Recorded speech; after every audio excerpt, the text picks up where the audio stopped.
And you see the devil over there? Oh. Or that's Pan. That ain't a devil. That's Pan, because Pan had horns. That's wild. That's wild. Yeah. Yeah.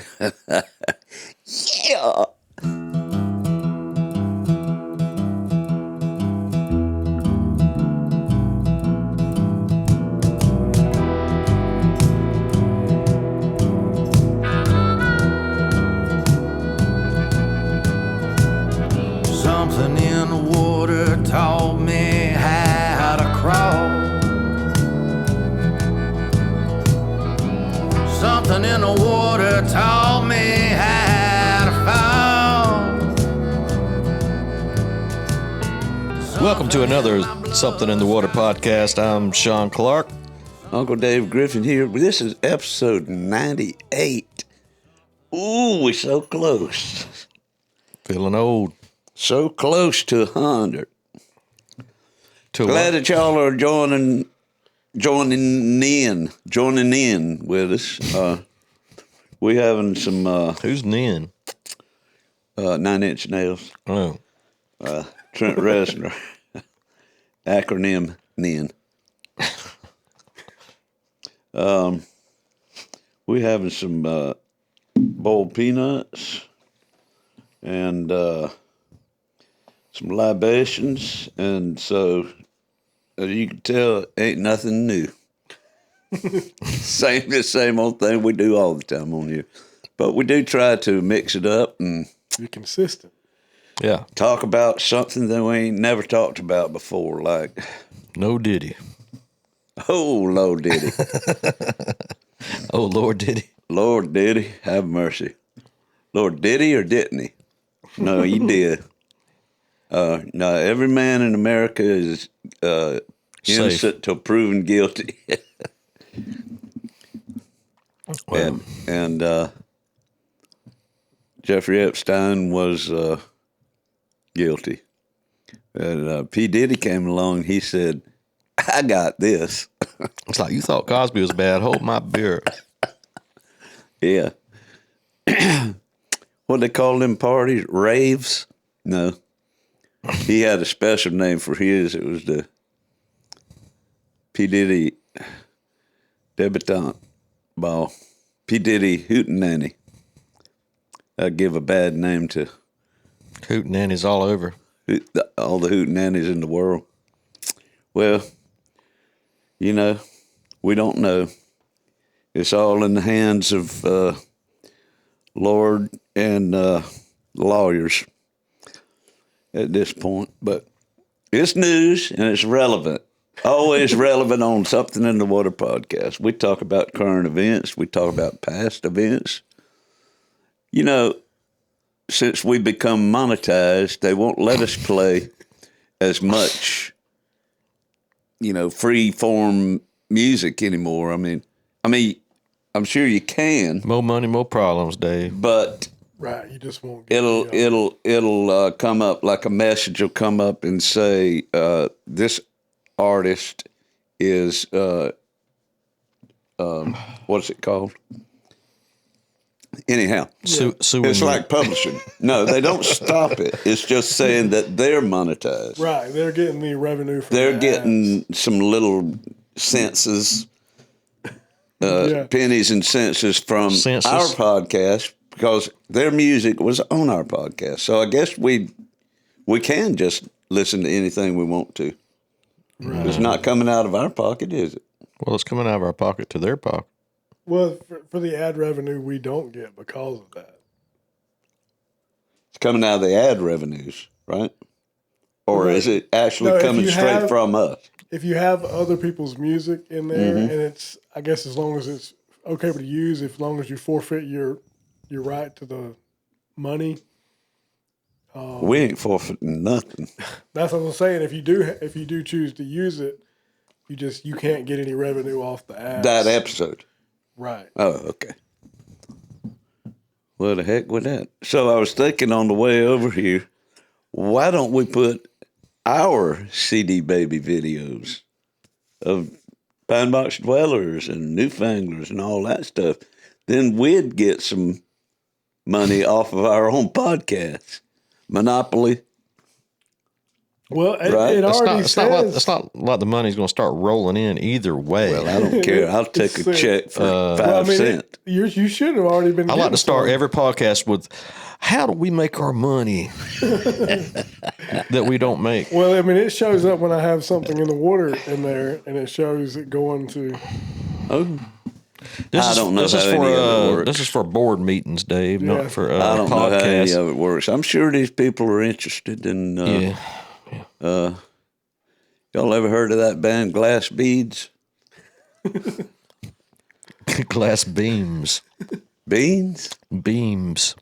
Beams. Oh, I BEAMS. thought you said beads. I'm sitting here looking at this band, and each one of them in the band has glass beads all over their face, or something. Looks like wings. Yep. Wild. They play some transcendental music. The Glass Beams do. So what you been doing? I heard Fish Dock closed down. God Almighty. You talking about Hurt money and lack of? hurt your pocket. It does. Why'd they close? I don't know. I still ain't got They didn't know how to fire you. to the bottom of that. Twerk So we're me. going to have to close down for a few weeks until we shake Dave. Twerk me. Twerk me. They liked me. I think I heard, well, I don't want to speculate. I'm hoping that it's just a few days off, maybe a month off kind of thing until he decides what he's going to do next. And They're not then opens back up. I don't know. I don't know a just thing not about it. doing good But business, or you I'm know. trying to get hold of James Files, who lives right down from it. He's always got an ear to the ground, and find out if he can suss it out. Or man, What is it? I was fortunate enough to Hear all be, these peanuts? I was fortunate enough to be booked there 3 times a month. So that really is going to have a negative impact on my monthly income. Talked to Will Gore, and he's not going to do the Big Oak Jam this year because the city's giving him so much run around about Nah. whatnot, not wanting it to happen. So Really? giving him so much paperwork that he can't even really do it. Now that's a shame. Yeah, and they donated, I don't know how much hell, to fire Will's department. fire department, you know. And they, He's a friend of the fire department. And they've got I think it's politics or something. there's always politics going on everywhere. But I'll have to say that Waycross, Georgia has been very good to us as far as our festivals go over here. Giving me kind of free. I mean, I'm renting the fairgrounds just like anybody else would. Well, here we go. Throw an event out there. 20 more festivals next year, Dave. Well, Well, anybody's welcome to do it. I'm gonna do mine a week for you. And it's going to be called the Pine Box. It's gonna be called. Bonanza. It's going to be called P. Diddy Hootenanny. P. Diddy Pine P. Box Diddy. Dweller. You know, Sean, that's P. Diddy's first name. Oh, my God. The revelations. Where were The, you, Sean? the similarities are coincidence Well, or pineapple. I'm the OG Sean Diddy. Sean Diddy did he not? John Diddy Dweller. Sean did he not do it? Hey. Well, I do throw some wild parties though. boy, we used to have some wild ones at my house. In the early days of the Graham Parsons guitar pool, well, it started the first 4 years was in the backyard of the house. And Then we moved it to the public, then we moved it to your bathroom. and your feet was 2 of them. And then the first 2 years we had it in the public. We had it at a little nights honky tonk, and we'd at the end of the night at 12, we'd all come back to the house for the after party. That was a wild time. We had Walter Egan sitting in the laundry room on top of the dryer, being interviewed by the guy from the New York Times who had come down to cover it. That first one was it was like a P. Diddy party. And had John Cornell, the original drummer on Gilded Palace of Sin and Sweetheart of the Rodeo, drummed on certain tracks on that.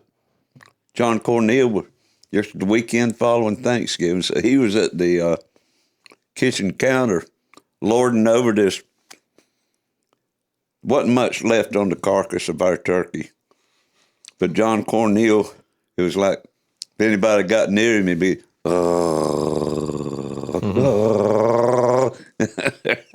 He wanted all the turkey. He was hungry. That was wild. That was the 2002, the very first one out in the public. Yeah, we had some parties there. You've been to just about every one of them. Not everyone. Most of them. Had the police called on us at the 2001, the last one in the backyard. Or was that my 50th birthday? The cops came that night? Well, they came riding by because it was early in the morning. I was gone. 2-something. You was gone too. You was gone, passed out before I left. That's right. On your It must 50th. have been the 2001 Graham Parsons in the backyard. We went on until 2.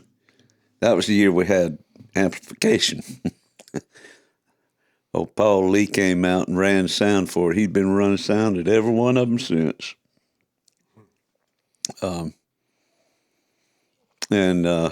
The police rolled up. He said, "We've been getting some complaints." And I said, "Shut it down, boys." Who's in charge of this? Sean? Diddy Combs. Yeah, Fish Dock closed down, and that hurt my Feelings. feelings real bad. So we'll see what happens there. Meantime, I just have to take what's given and try to hustle up some more. Hootenanny's is a pretty nice place. I played there this past weekend. And This episode, if you take a shot every time Dave says Hootenannies, we urge you to do that at home. you'll be going to sleep about right now in the episode. Yeah, y'all ever seen them YouTube reaction videos where 2 college nerds will sit there and discover Deep Purple for the first time in their lives? Yeah, right. Like they ain't never heard it before. This is Stairway to Heaven. We've never heard it in our lives. And one of them, they get on there and they do whiskey shots for some reason. Get drunk. Get drunk. I don't know. There must be an idea to it, like the word of the day, Pee Wee's Playhouse. Every time I say Hootenanny, drink. Hootenanny. No, we're talking about Hootenanny's barbecue. That is some good eating. Yeah. We got some shows coming up there. Yeah. Y'all played there before, right? We only played there once for their soft opening. Oh. But I've been I had a good crowd this past weekend. It didn't look like it was going to be anybody. saw Blossom and Bone came out. Saw you. Blossom and Bone Candlelight. They posted a video of you. And didn't realize it, but the owner, Kelly, was in the audience, and I had never met her. And so they sat there, and listen to the whole show. And Kelly's Judd's wife. I don't know, Kelly Natt, Hnatt. I can't remember her name. Judd evidently lives next door because she told me at the end of the night after she introduced herself, I said, I hope you're okay with me. I didn't know if I'd screwed up, not knowing she was the owner and me up there Talking you smack. talking my smack. I like to relate to the audience in my shows, tell some jokes. He's about 60% jokes, 40% songs. But they seem to have a good time. And she said, get with Judd. And I said, I will. Message Judd. So I thought they ran it together. They ran it together when I was Well, up there. they do. They're both there. She said he's the one that handles the bookings. So I don't know if they're... And when I played there, I met two groups of people. Judd and his wife do the food, and they're Hootenanny's Barbecue. And then I met another couple that I think own the place. I think that's Kelly and whoever she is. Okay, that's what I think too. Yeah, because Judd Foster, So I don't Kelly think her Natt. I might be wrong, but I don't think Judd's wife's name's Kelly. But Yeah. And I messaged Judd my dates, and he said, yeah, we were listening on our porch. It sounded good. So he must live right there. But he cooks the food. I don't understand how you were open and they got Well, he workers don't. now. Yeah, they just work out of the kitchen. He starts in the morning with that big And now they got just people working out there, I guess. Mm-hmm. Okay. with that big cooker in the backyard, So they were running everything but I was at the soft open. which they nickname Big Louie, What's nicknamed Big Louie? King Louie, What is? that big black smoker. Oh. That you sit on the AstroTurf. They didn't have that when I was there. Yeah. I saw pictures. I got a little AstroTurf and a wooden fence behind me. Looking straight ahead is the audience tables on gravel rock. And then on this shed straight in front of me is a big, long, black barbecue smoker. Easy. And Kelly, who I didn't know was Kelly at the time, came in with a crowd of about 6 people. And they walked in with this metal etching of King Louis. Walking like an Egyptian. I said, oh, I know what that is. It's a orangutan. And I said, King Louis from Jungle Book.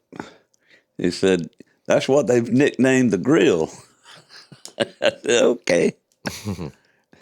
I said, I thought it was Sasquatch. But I said it was a surprise for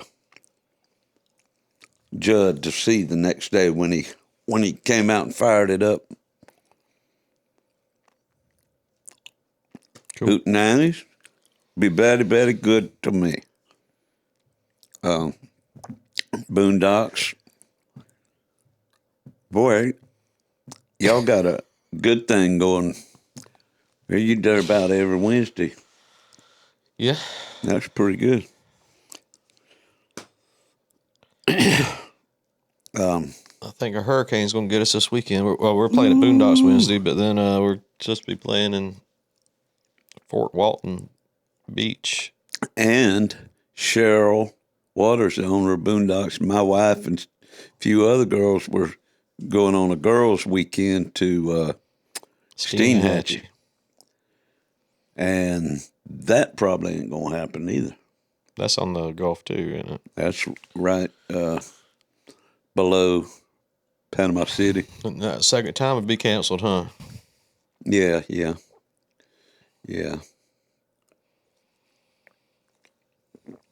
I would like to send our condolences out to Cheryl, who had a loss in the family. Yeah. You written any songs? Man, I think I told you last time we was on here. They've been coming from somewhere. They still coming? You was writing like 3 a day last time. It was. It was crazy. It was crazy stuff. I think between middle of July and now, I've probably written about 40 songs. And the reason, I'm pretty sure, was, and now that I was talking on here about my daddy having all those issues with UTIs, and we were having to split shifts staying with him. Out there at his house, there was no Wi-Fi, only big screen TV with Dish Network, and watching what he wants to watch, which is old cowboy movies and RFD channel and Fox News. So I would slip around to not have to listen to some of that stuff. And I was also reading a book that Linda Hudson loaned me, a big old coffee table book of Willie Nelson and the thoughts behind his songs, why I wrote the song the way I did and this kind of stuff. And I'd read a little quote by Willie that would inspire me to go out back, and I'd sit out in back of Daddy's house and just start writing. And because I wasn't distracted by anything out there, it was just like, that's why they came so ubiquitously. Word of the day. Hootenanny. But I mean, That's me. they came so fast that I don't know them, Right. and by now I don't. But you got a way of getting back to them? Well, I didn't have a phone during all that time either, which was one less distraction, one less bell to answer. And But if you can't remember any of them, it's just a waste of time. I've got them corded out, but without a phone, I would usually put them down on the recorder. Mm-hmm. And I missed that opportunity. But I do have them corded out. It'd be just a matter of sitting down, looking at them, and thinking about the style of the song, what kind of song it was, and trying to hopefully recreate it. But anyhow, how about you? I haven't had time. We just been Y'all are between gigging about 5 nights a week and then having to take my mom to appointments on my off days and keep their grass mowed up and everything else. you got a full plate. I took a nap today. We had I take my mom to Jacksonville this morning. But that's become like a regular Monday thing. And we had to leave at 6:30 this morning. I got up at 5. Oh man, And that was after playing last night. But it's all part of it. it is. They did for us. We got to do for them. That's right. But I haven't written my anything. son Connor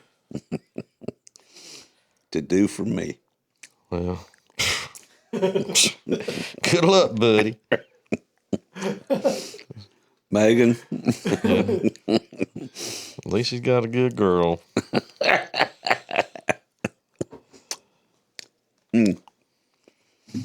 so with this hurricane coming up, y'all were booked in Fort Walton. Fort Walton Beach, Florida.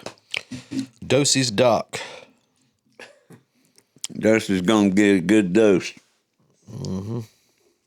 Well, maybe. No, they will, regardless if the eye hits to the... Well, after I was looking at we were looking at the projections right before we started, it looks like it's going to miss them, but I got to go through it to get there. Yeah, but even if it misses them, they're still going to get that They're still going to get rain and... rain and wind. Mm-hmm. Even, which is almost as bad in a lot of cases. Where Waycross sits, we're 60 miles from the Atlantic coast and about 60 miles east of Valdosta. But that panhandle can come up straight through, generally straight through Valdosta when them storms come. And we always seem to get, no matter if the hurricane comes from the Gulf or the ocean, we always seem to get lucky and get outer bands. Mm-hmm. And some of them are pretty wild. Or even when the eye goes over Waycross, it's not.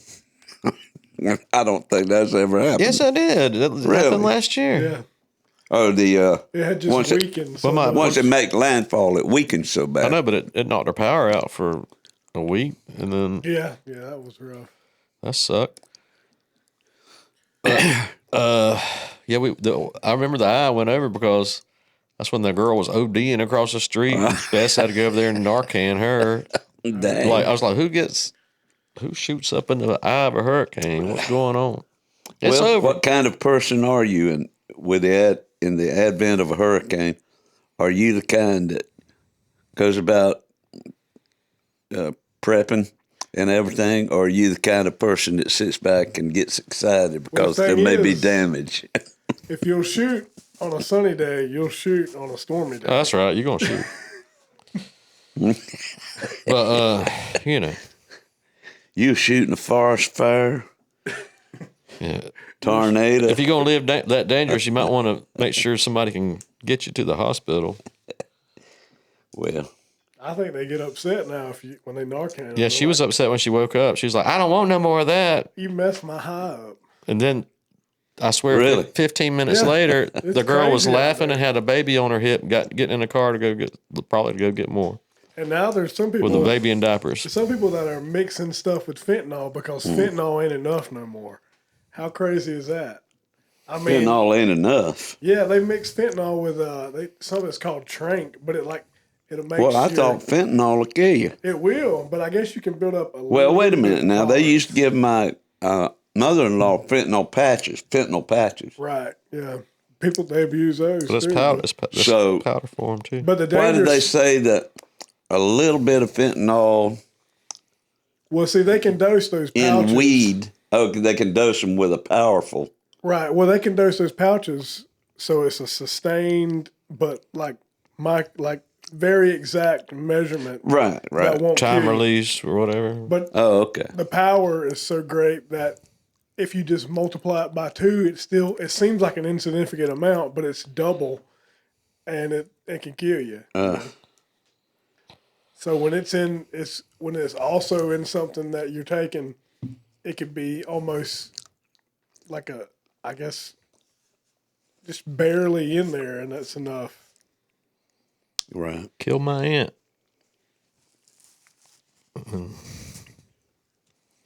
They say it's in everything now. It's in your cereals. It's in your Lay's potato chips. Can't have nothing. It's on your guitar strings. It's probably in these peanuts. Peanut dolls. Oh. Let's see. What day is this episode coming out? This is October 1st. This is the October 1st episode, so we need to talk about the festival. That's what I was about to say. Grand Parsons is coming up. I didn't even send you the flyer, did I? You can probably find that it's my. So your page got hacked. What are you doing now? What page? The Grand Parsons page. I built a new one. And Swamp Town Get Down completely taken over. Completely taken over by he couldn't get into it anymore, and they're like posting about the pyramids and stuff. Yeah, I can't even delete the thing because I don't own it. So I just set about and made a new one. Look up top, right there. Wait a minute, that's Something in the Water podcast. Go to my Facebook. I don't know. If you can find it on here probably. Yeah, I don't still have access. I don't think. Not there, but just keep scrolling down. I would have sent you it'll be a ways down now. These are all the little blurbs about the individual artists who were performing. There it is. Yep. Right there. 27th annual Graham Parsons Guitar Pull. The artwork, none other than the in-house artist, James Brandon Jones. He had done a painting several years ago, and he couldn't find it. I reminded him of it. I said that would make a really good flyer. But the one that I recall, he had instead of just a silhouette of Graham walking down the road with his guitar, it was an actual painting. From behind, you saw the nudie suit and everything. And around the border, he had little squares all the way around the border of this painting that were representative of Graham in some way, Might have had some of these flowers and pot leaves and crosses and fires and it like a patchwork quilt, the little painting that I recall. But this is what he came up with after I challenged him, and pretty neat, very stark. That's that's a asphalt highway running right through Joshua Tree Desert with no scrubs, no plant life, but he's headed to Cap Rock, and in the middle of that, it's almost like first thing that crops up in my mind is a UFO's waiting on him to beam him up. Yeah. And then if you'll notice that in the background of the sky on both sides of that, that's Pan on the right, or the devil on the right, blowing one of them, what do you call those things? There's pan flute. And over on the left, I can't remember what that is. It's Phoenix or something. It's real wild. I mean. Oh, yeah. Zoom in. Yeah, I'm looking to see where you're talking about because I can't see nothing. See? Oh, there you go. It is a phoenix. And you see the devil over there? Oh. Or that's Pan. That ain't a devil. That's Pan, because Pan had horns. That's wild. That's wow. Yeah. Yeah. And he added the little flame from his pants leg on the right, the four denominations of cards, sugar cue, Cross. the cross on the jacket, and the poppies. Yeah.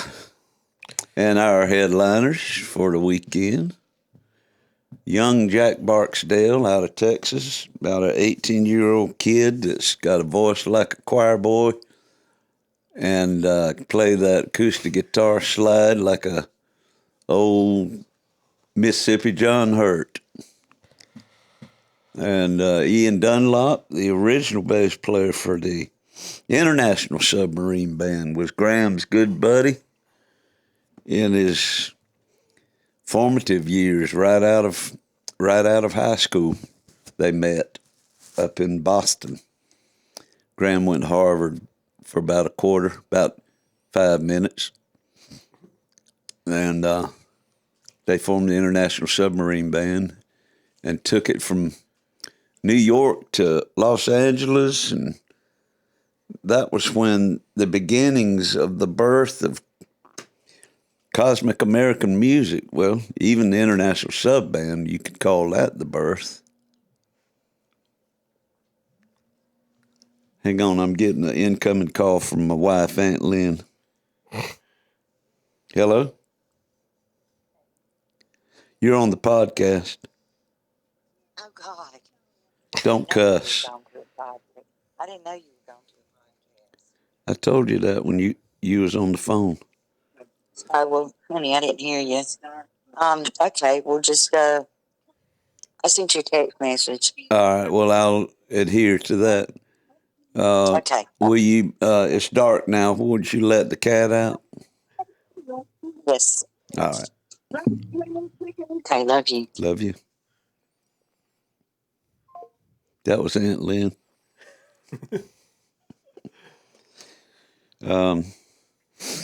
Ian Dunlop's incredible. He's not only in the trenches with Graham Parsons in the beginning of what Graham is credited with doing,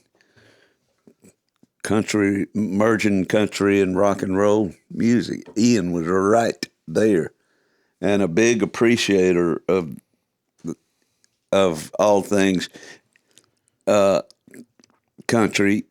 When they came along, these guys were born in the late 40s, and they came along right on the heels of the Beatles, and they had grown up listening to all these different styles that were out there. You know, country music, rock and roll, early rock and roll, rhythm and blues. And they well, just like me, that was the way radio was in the late 50s, early 60s. It was all things to everybody. You had your hour of gospel in the morning, then you had your hour, about 3 hours of country from noon to 3. Then when kids got out of school from 3 to 7, it was pop. It was current rock and roll top 40. Then at 7 o'clock, it got a little deeper into something, maybe R&B. No. It was about 10 o'clock at night, they had race music. They call it race music. And that's when they'd play the soul and the rhythm and blues and stuff till sign off at midnight. So you had everything there. And as a child listener, you were exposed to it all. And they were too. So Ian grew up loving Buck Owens, and of course Ray Charles put out a country music album that was heralded by all those young guys. And he'll be here. He lives in Cornwall, England now. And every time he comes, it's fun. Oh yeah. He says he's messaged me this. He's been messaging me back and forth about coming, and Sunday he said, I just booked my flight. Yeah. I can't wriggle out of it now. He called me Sunday on the messenger to tell me that. Yeah, we gotta get him on the podcast. Do an episode in person with him. Mm-hmm. And I got to get ready to record something because There'll be time. What are you doing that Tuesday? Because we also need a place to practice.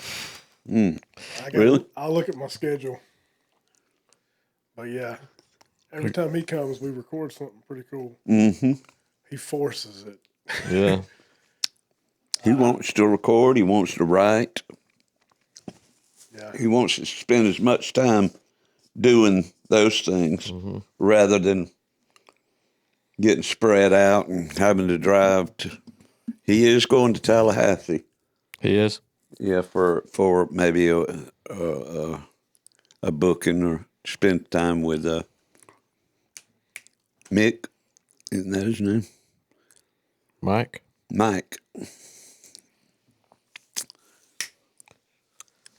We got Mr. Levi Lowry coming down. He's Gid Tanner's great-grandson, the old champion fiddle player in the Skillet Liquors from way back in the 30s. His great-grandson is a badass fiddle player, too. And we got the Pine Box Dwellers. Y'all know them? P. Diddy. PB Diddy. Andy Johnson, Trey Donahue. Now, Thursday night, it starts on a Thursday night with all the RV campers. They'll start getting in the gates at 3 that afternoon, and they'll set up early. And we started doing this campground concert on Thursday night for all the early RV people. And it's Uncle Dave's Waycross Stagecoach. And this one will be Andy Johnson and Trey Donahue We'll have a set at. No. Oh, this is not updated. I just booked somebody else for Blossom Bone. for the Stagecoach on Thursday night. These, of course, no way to get them on the flyer now. We can get them on the flyer, the sponsor flyer, which hadn't been printed up yet. But Blossom and Bone, another South Georgia good band. Mm-hmm. Very eclectic.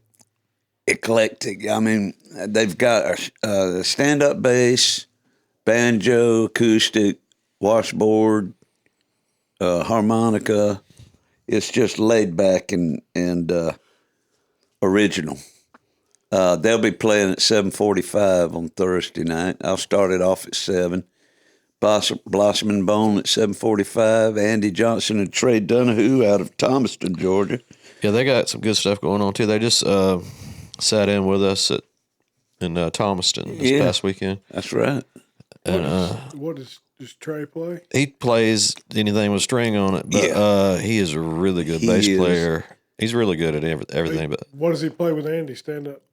Both. Yeah. They'll do a duo stuff. So he'll play electric, or he'll play the bass. But he was playing bass the other night, and man, he's just I like tell you, he's good. he's just real sitting there like a bump on the log, but like he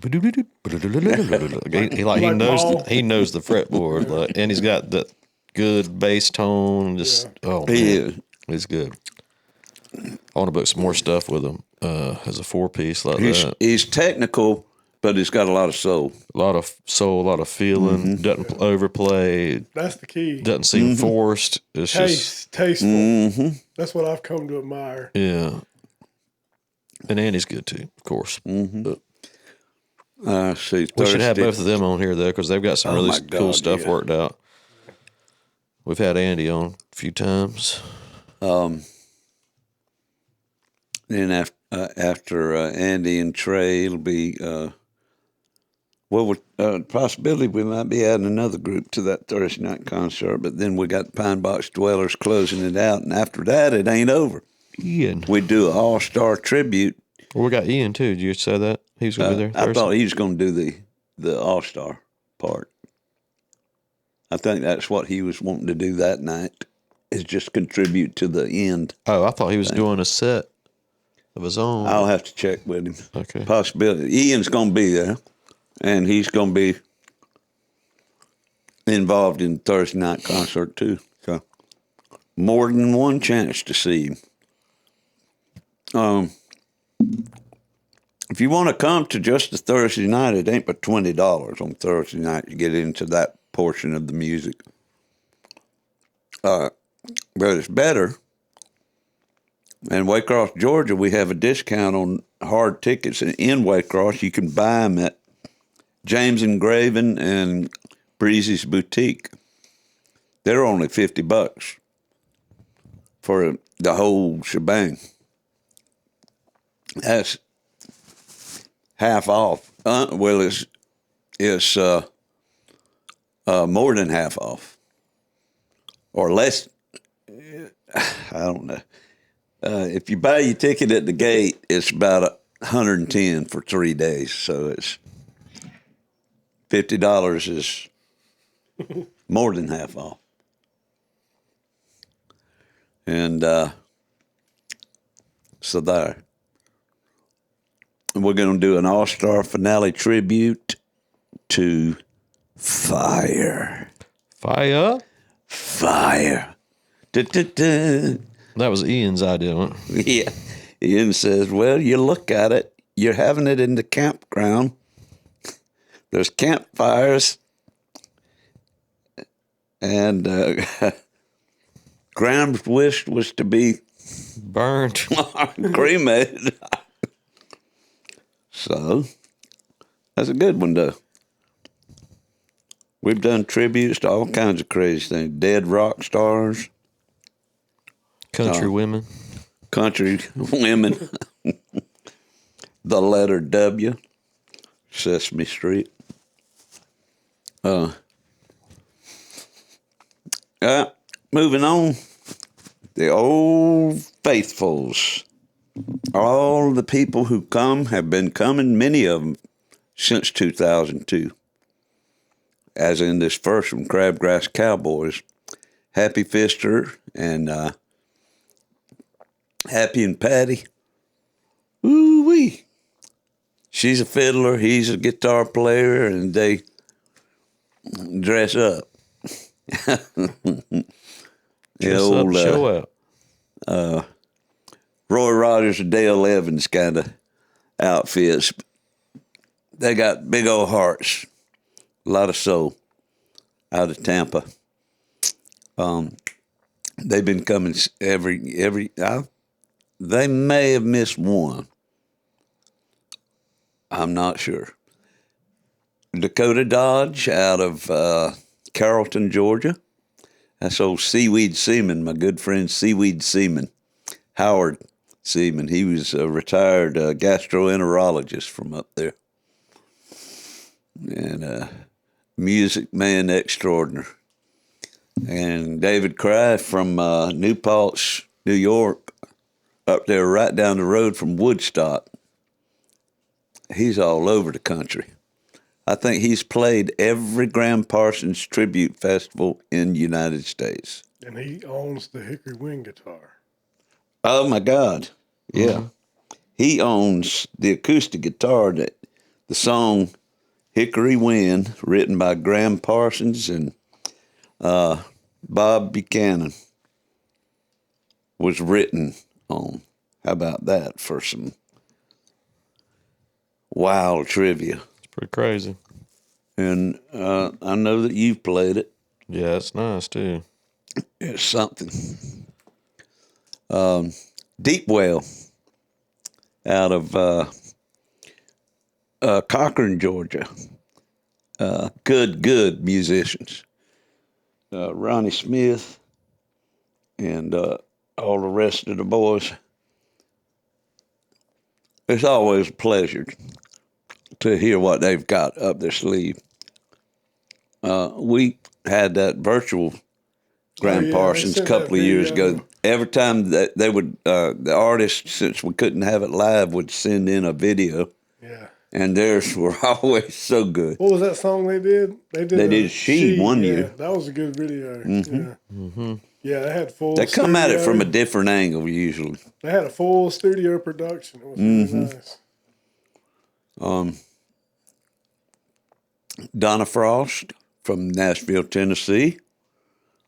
Fester Haygood from Athens, up around Athens, Georgia. Good songwriting buddy. Greg Henderson from Marietta. Hickory Wind. That'd be Billy Ray Heron and company. Catherine Ball, we had her as our podcast guest a couple of months ago from Valdosta. She'll be making her debut there. She doing solo or is she going to have a... No, she's going to have the band. Okay. Kelly Parr will be without the sidecars. She let me know the other day, said the sidecars couldn't make it, but she's going to be there from Brunswick. Lucky Mudd, Mike and Maggie McKinney from Econfina, Florida. Nothing could be finer than to be in Econfina. Good folks. They both own on their land down there in the country. It's they catch the storms too. They'll probably catch this hurricane coming in, but they live on a kind of a little farm out in the middle of the country, just about 15 minutes out of Panama City from the coast. But they've got this backyard stage built, and it's called Maggie's Musical Farm. I played a couple of times down there. It's really a lot of fun. Marlon Brackett from Marietta, too, I believe. He's a country music man. Smart. He knows it. Micah Bond. He knows it. Our good friend and fiddle player. Michael and Boney from Claxton. Be good to have her back. I think she's going to be solo as well. Nancy Northrop, all the way from California, and Fountains of the Sun, duo that comes out and plays with her, also from California. Pede Boys One Stop sounds like a convenience store / gas station. Ross Pede and his latest configuration. Ross was from Ware County, from Waycross, went to school at Ware County. I was 4 years older than me, but I was lucky enough to play bass in his band before he left Waycross for good and headed to Atlanta way back in the early 70s. And that was Ross was one of the local musicians that everybody looked up to because he could play lead guitar, slide guitar, and drums equally well. He was one of them. And to be asked to be in his band was a big feather in your cap. Susan Hall from North Carolina, another songbird. Tony Brown, original publisher, editor of Relics magazine. Relics. The the Grateful Dead magazine, right? That was Relics. It's jam band. Yeah. She was originally the editor there and actually knew Robert Hunter, personally, and her man, Ed Munson. They're going to be duetting. They live in Central Florida now. Ty Manning and the Slaw Dog Biscuits. The circus comes to town in a good way. Ty's a big-time entertainer, and he is now one of us. He's back to his roots. Moved back down here to Trudy and Brantley County, and his Slaw Dog Biscuits, and then myself. Are you going to do a set? On Thursday night. Oh, okay. Hell yeah. I don't know why you don't play on the big stage every year. It's your festival. Yeah, you should. It's crazy. All those songs. I like to give everybody else. That's honorable. Well, if I ever start a festival, I'm playing it. Well, I play on Thursday night now. Ain't that enough? No. It ought to be enough for me. It's not enough for the people who come out on Friday and Saturday and don't You get to hear you. deserve to be on the big stage. Man, Yeah. I don't have anybody to. If you wasn't putting the festival on, you would be an invitee Well, Yeah. of the festival. You're not going to talk me into it. So there it is, folks. That's it. And it's coming up fast. Let's see. It'll be 2 weeks from the day you watching this. And you can go online if you'll roll on down to the bottom of this poster. There it is. Just go to that right there, www.gpgpfest.com. In other words, that's GPGPFEST, short for festival. I thought it was GoPro Fest. GoPro. Folly Ollie income free. And if you go to the top again, I'll show you something else. Isn't that nice? See the little Safe at Home logo. Pull it up. See that guitar in the front door? Mm-hmm. I think that was designed by John and Bill Smith's sister, which she done the logo of both the festivals. Evelyn Bometz. I ain't heard from her in a while. I hope she's doing all right. Last time I knew she was living in Chicago.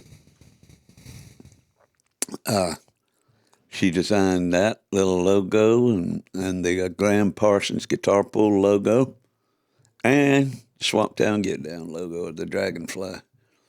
So there it is. Yeah, number 27. It's been a long time. Now I'm coming your way. Wait. Well, I think we've covered most of the fine points. So now we're going to get to the gist of it all. And I'm This is the running. part where Dave does all the talking. It's I'm running out of stories, so y'all won't have to listen If to y'all too just trying to many. keep up. Y'all won't have to listen to too many stories. This is an interesting one here. Desperado, why don't you come to your senses? You've been out riding fences for so long now. Oh, you're a hard one. I know you got your reasons. These things that are pleasing you can hurt you somehow. Very wise. Lyrics from the Eagles, or more importantly, Don Henley, had the idea and had some unfinished lyrics for Desperado long before making his pilgrimage to Southern California and putting together a high-flying band called the Eagles. In 1972, along with guitarist Glenn Frey, Henley completed the song, which would become one of their most popular. I have seen the Eagles live through the years, from 74 forward, including solo concerts by Henley, Frey, Joe Walsh, during their 14-year hiatus as a non-group. On almost every night, the closing song was Desperado. The song was written for the Eagles' second album by the same name, a concept album based on themes of the Old West, showing the analogous relationship between outlaw gangs and rock and roll bands. While many folks love to opinionate on the meaning of the song's lyrics, Henley said that it was initially inspired by a friend back in Texas named Leo. By the time Henley and Frey finished writing the song, it sounds to me as if it could have been a veiled plea to one of Frey's California music heroes, Graham Parsons. Some people say it was. On June 28, 1991, my wife, Aunt Lynn, and I took off to see Don Henley at the Orlando Arena with friends Lee and Dale Tatum. Henley was touring on the strength of his latest post-Eagles solo album, The End of the Innocents. Once again, the final song of the night was the poignant classic Desperado. It drew everyone to their feet, with Bic lighters blazing, showing their love for the song and the singer the way cell phones do nowadays. Early the next day, we set out for Tampa, Florida to visit Mark Holland, owner and visionary of Graham's Place, a newly opened European-style hostel dedicated to the memory of Graham Parsons. In 1980, Mark Holland, a beautiful and sometimes troubled soul, bought the property at Plymouth Street and Ola Avenue in Tampa Heights in 1977. By 90, he had purchased the house next door as well, combining the two into a 10-bedroom bungalow paradise for visitors, backpackers, and musicians from around the world. In 1980, Holland founded the Graham Parsons Foundation and dedicated himself to preserving the history and music of Parsons. Along with John Kravitz and Judy Katz, he wrote, produced, and directed a video documentary about Parsons called The Legend of the Grievous Angel, which aired on Tampa's public access television in April 1989. Pretty good, too. I've got a copy on VHS at home. It's a good documentary. In November of that year, he traveled to Amsterdam, where he was awarded the Dutch Graham Parsons Award, a tiny bust figure created by Henk Korsten. Impressed by the ends in the Netherlands, Mark Holland returned to Tampa, intent on turning his property into a place where people from everywhere could gather together in the spirit of music. Through the years, Graham's Place has attracted visitors and fans of GP's music. Former bandmates of Parsons, Neil Flans, N.D. Smart II, and Ian Dunlop have played on the Courtyard stage. There he is. Sadly, on November 4th, 2007, the architect and visionary of Graham's Place, Mark Holland, took his own life. He was 56 years old. In the months following Mark's death, as Graham's Place began to fall apart, brothers Bruce and Jim Holland stepped in to save the hostel. To this day, it is in full operation, continues to perpetuate the vision and dream of its originator. When we visited in June of 91, Graham's Place was in its infancy, reflecting a Peter Pan-like spirit with a high wooden fence surrounding a courtyard of brick, palm trees, and a tiled jacuzzi tub. Inside the house, steps led down into the Graham Parsons Museum, a small room filled with pictures, magazines, artifacts, albums, and clothing, including the dress Emmylou Harris wore on the cover of her album, Evangeline. The rest of the bungalow was a treehouse of sorts, rooms spiraling off in all directions, up, down, and sideways. That evening, we ordered pizza and sat around the kitchen table talking about Mark's dream of running off with the circus, his disdain for the painful practice of circumcision on African females, Moya, and our mutual love of Graham Parsons' music. There were a limited number of bedrooms available, so Lynn and I slept on the floor of the museum. Somewhere in the night, cloaked in dreams of Emmylou's dress, I heard the mournful spirit of Graham's songs as they called out to people like me and Mark Holland, founder of Graham's Place, where time stands still and music plays on.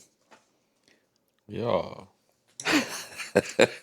I swear to God, I was right up under that thing. I heard you put it on. I might have. It wouldn't have been nothing. What it smell like Mothballs. after you put it on. Sachet. I don't know what it smelled like before, but after it smelled like mothballs. Potpourri. Well, thanks again, folks. We've enjoyed having you. Stay tuned. We're going to be coming out with number 100. It's going to be a barn burner. Just like this one. Just like this one. You always learn something. Can't say that about all podcasts. Peace, love, mothballs. When the cold black water finds its way across through your veins, it just might seal your fate.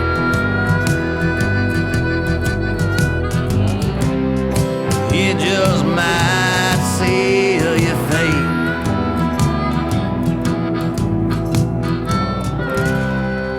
It just might seal your fate.